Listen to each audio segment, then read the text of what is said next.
instantly reminds you of those magnificent men.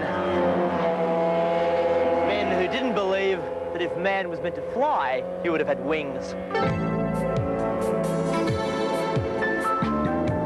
Lowell Richards is one of those magnificent men, and has spread his wings so far and so wide, he's captured 6 world records in ultralight aircraft.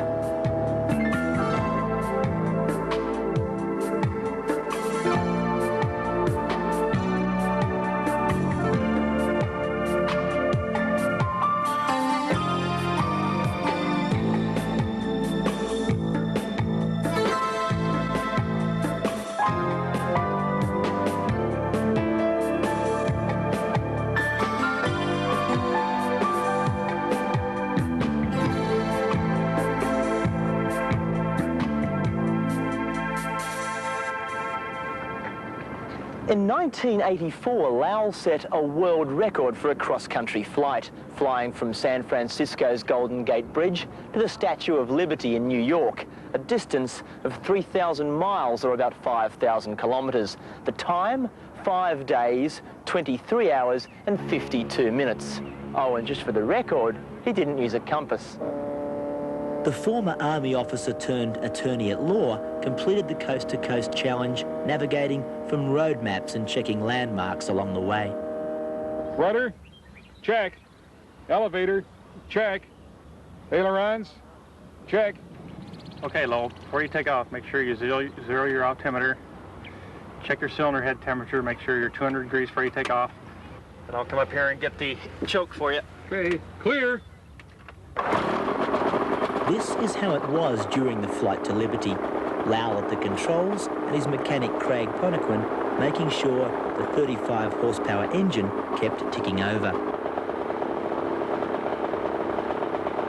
Craig will tell you the pistons fired some 10 million times during the crossing. What attracts you so much to ultralight flying? To fly with the birds and to be able to buzz the fields and see the trees and mountains. And it's one thing to fly up with the jumbo jets when you got someplace you've got to be. Real flying is right down in an ultralight.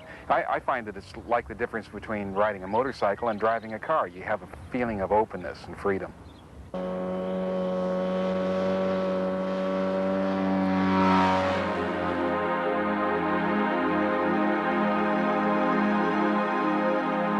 Despite all the planning and all the preparation, the attempt almost ended in disaster only 15 minutes from the Statue of Liberty, when the spark plugs on the ultralight fouled and Lowell was forced to land on a golf course, almost buckling the landing gear.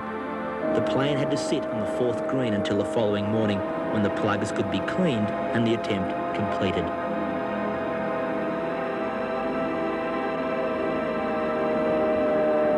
What's next? Well, next, I'd like to have a crack at my own record. I think I can cut the record in half going across the country.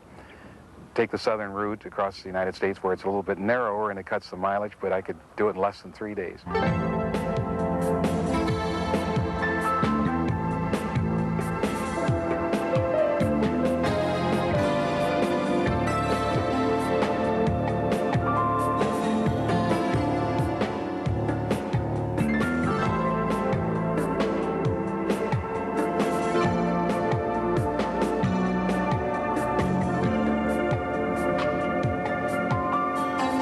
Day to fly, huh? Yeah, it couldn't pick much better.